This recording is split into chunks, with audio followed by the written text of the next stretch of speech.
Welcome everybody, I'll be right back. The show we take a look at a horror movie, and Peter, we have a new Silent Hill movie, so we thought we'd take a look at Silent Hill 2006. Firstly, before we get into it, the reviews for the new Silent Hill movie are dire. You're going to make us watch it, aren't you? I'm very aware that I'm on a bit of a tightrope with you, and particularly with your wife, in terms of making. So I feel like I'm going to have to like cherry pick which ones I make you watch. Curate our movies. Yeah. Do you know what? I think you're anticipating me hating this. I don't know. The film's left us totally conflicted because there are elements of it I absolutely loved, really enjoyed, and then there's like 90% of the film which is just shite. Yeah, just boring. Like really boring. Where shit's not really happening, or like some really convoluted backstory is being given, and you're like, what is, like, there was an entire flashback sequence explaining what's happened here, and I still didn't really understand. Yeah. I mean, we'll get to the, I mean, it is confusing. I thought I knew what was happening. I thought everybody had died in a coal fire, and then we jump to witches, then we jump to a demon spirit.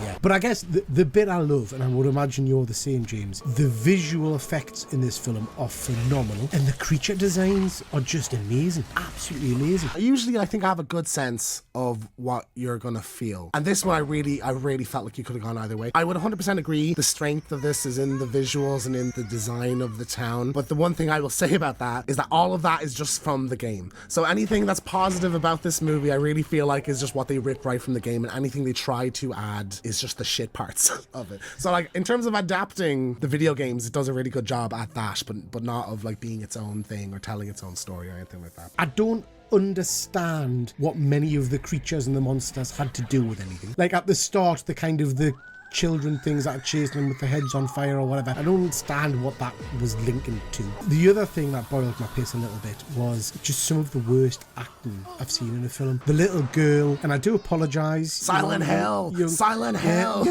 Young child act out, very nice, you got a job, but crap. Sean Bean, love a bit of Sean Bean. What's that accent he was doing? You rarely ever see him do an American accent, do you? Like, he shouldn't. He never should, because it was awful. And you see, you've got to start it now. There was just bits that I just didn't understand. Like, you're right, boring beyond belief at points, long scenes of just stuff that I didn't understand. But then the bit that really irritated us was when they pull him into the gas station and you get the female cop just kind of weirdly standing, moving around slightly and looking at the car and then touching a gun, and then... One of my notes here is just weird cop interaction where she's like walking over to the car stuff, and there was a deleted scene actually where she goes in and talks to the teller, and the teller mentions Silent Hill, and that's why she's following her, because she's suspicious about it. So there was actually, that's because of a just deleted makes scene. No sense. Yeah, it was very weird. And then why logically, I know it's a silly film kind of thing, but logically, she then chases her in the car for some reason, and then just randomly this perfectly normal lady who's done nothing wrong is in a car with her daughter, just thinks, oh, do you know what, it's America, I suppose, cops, I'm just gonna float, I'm just gonna speed away on a rocky mountain road, in the mist. Anyway, a little bit of background about the movie. So this is directed by Christophe Gans, obviously based on the Konami video game series, which began with the original Silent Hill on PlayStation in 1999. I remember playing the demo for it, and I was terrified. And I've always really liked the kind of aesthetic of the series. I played the second game and I really loved it. It was terrifying. And I think the fourth one I quite liked as well. Gans first discussed directing an adaptation of the series with producer Samuel Hadida while filming his 2001 horror film Brotherhood of the Wolf. Hadida, knowing the game's rich visual aesthetic, believed the eerie storytelling matched Gans' knowledge of cinematography. Gans became acquainted with the video game series approximately 6 years before the release of the film, and initially wanted to adapt the second game since it was the most emotional of all four and the most beloved by fans. Gans eventually decided to focus the film more on the origins of the town itself rather than adapting the character-focused second game. Yeah, so like I was saying, like, there's a lot of really cool stuff. I love the visual design of Silent Hill. I love the fog, and it's funny, like, that was the reason that's like that is it's a technical limitation of the PlayStation. It was so that you didn't have to process whatever's too far away, so like you're walking through blindly and you stumble upon things. So like it's cool that was kind of like out of necessity, and that's where that aesthetic came from. Pretty much all of the monsters in this are pulled directly from the game, so you have like these weird CGI baby things, obviously the nurses. I know you're a big fan. Love a booty nurse. Sexy nurses. Pyramid head thing. Pyramid head, yeah, we'll get to Pyramid head in a second. sec. But just like just the aesthetic of the town and like the sirens going off, it kind of peeling back into this weird kind of industrial hellscape thing. I love all of that. Yeah, I love that element of it. I thought that and again, incredible visuals when you see that happening. Again,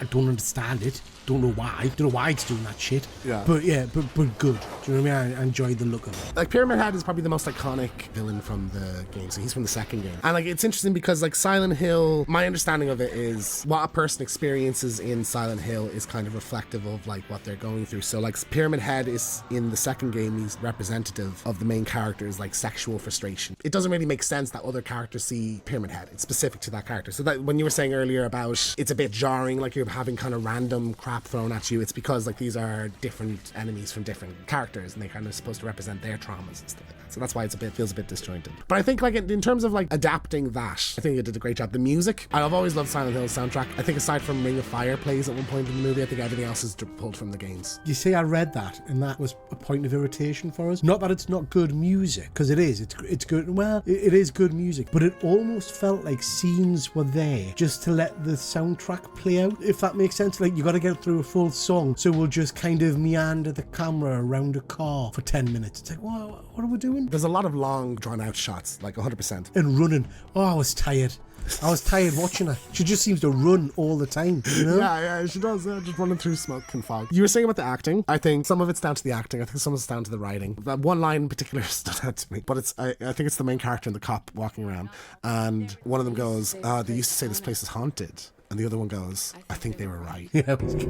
No wish. No, like, that's just so, like, oh my God, what are you doing, you know? I mean, the entire Sean Bean in the cockpit was just... Pointless. Absolutely pointless. Didn't mean anything at all. It felt kind of just shoved in there to get Sean Bean in it. Do you know what I mean? I don't understand why when they drove through, do they not see anything? Is it because everybody's dead? The main characters are dead? Even the end bit? They're in another universe. Like, the foggy world is kind of another dimension, sort of thing. And then the hellscape is another one on top of that. So we're talking three different dimensions here. I think so. I think that's kind of the idea. Like, why are some people in it and some people not? Within the movie, I suppose it's like the little burnt girl deciding that, isn't it? The little burnt girl, bless her. She was a bit of a bitch, wasn't she? She was, wasn't she? Yeah. She purposefully, because she's a dirty little devil, she purposefully shoved that barbed wire up the witch woman's foof. Did you see? I remember my sister going to see this in the cinema, so I'd have been 11 at the time, and she told me about that scene.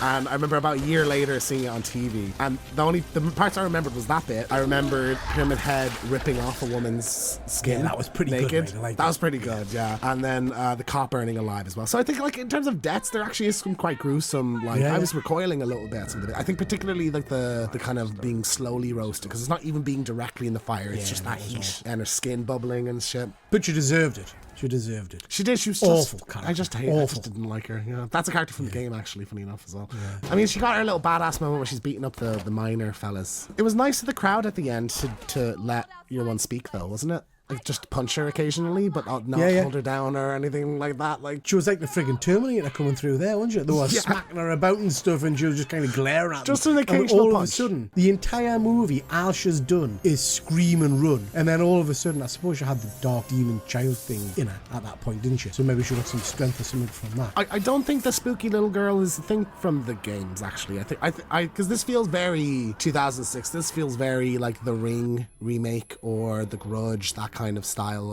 of horror movies. So I think that's probably where they're pulling that from, but I'm not really sure. I know that in the games there's like there's a cult kind of thing in that as well, but I don't think the full origins of the town and why this is happening has really ever been explained in it. It starts off with this spooky ghosty towny thing. Like I say, I thought I knew it was the entire town died in a big fire kind of thing and stuff, and then we pivot to witches, and it's pretty much your traditional kind of, oh, we've burnt somebody, they've come back. That's a bit boring. I feel we've had that story. Up until then, it was quite interesting. Do you know what I mean? Some of the elements of it were kind of like, oh, I've not seen this before. Yeah, you don't know what you're going to get next. Like you say, the alarm going off and the melting away. What's all that about? Oh, we burnt a witch. Oh, all right, fair enough. Weird, like, tied up guys sticking their tongues out and stuff like that. You know, I love a bit of that. How did nobody age? So the little girl who was burnt, because it was 30 years ago, wasn't it? She didn't seem to have aged. She's a ghost girl, isn't she? Oh no, the real girl was lying in a bed burnt, wasn't she? Yeah, but she's controlling barbed wire and shit. There's a supernatural. But then you've got the cop who carried her out of the building when she was burning, he's not aged. He's the same. He is. He does look. Yeah, everybody. Actually, you're right. Yeah, you're 100%. The other right. witch woman, the main witch woman, they were the same age. She was ancient. She was really Agatha Harkness, ancient. Back then, and then she's the same age. So yeah, that's fair. It's too long as well. 2 hours is just fucking way too long for one of these things. Like, an hour and a half of that's just running. But yeah, like it was mentioned earlier, Gans' kind of camera work was one of the right reasons to pick for that. And I actually love the camera work. I loved, as we were saying, like the two different worlds when like Sean Bean and the wife are passing each other. I thought that was really cool. Clever. That the bit camera in the school moves. was clever. Yeah, it smells like perfume. And I did like it. I had to rewatch it because I wasn't really sure I kind of missed it. But the very last shot where he's sleeping on the sofa and she's come in and it's like it's foggy from her side and he's not there and it's like she's still in the Silent Hill world. I thought that was a cool kind of reveal that allowed as well, you know. Yeah.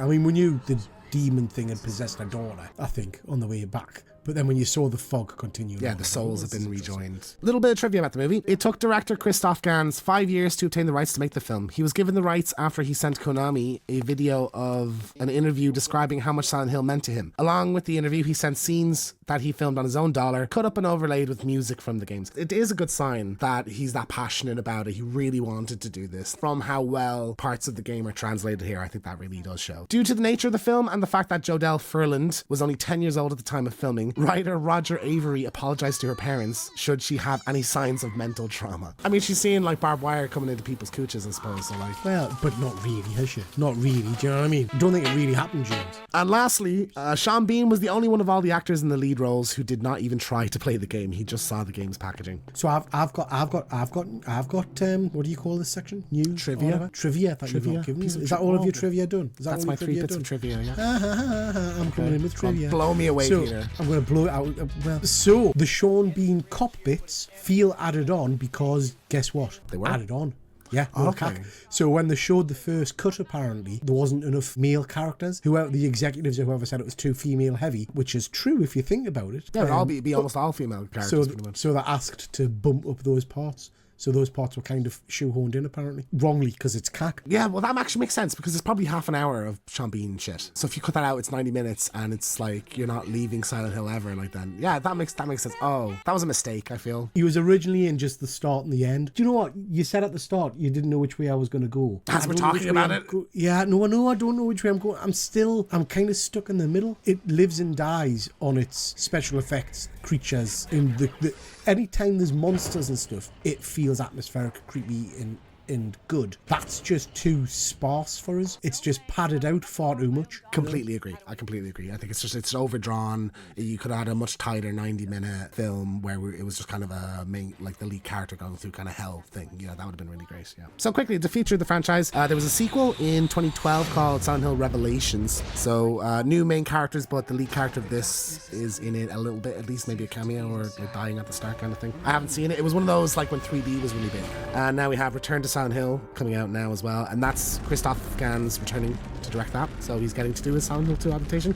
It is definitely the best story of the series, so I know reviews are a bit mixed on it at the moment, but I think, like, you know, story wise, you might like that one a bit more. I'll give it a go. I'll be honest, I'll give it a go because I like the visuals. We'll try and get it in at some point. So any final thoughts on Silent Hill? Like a lot of these video game adaptations, it's a bit of a sad missed opportunity because some of the stuff in there is fantastic. Like, I mean, we repeatedly said the visuals and stuff like that are great, but it just feels convoluted and padded out.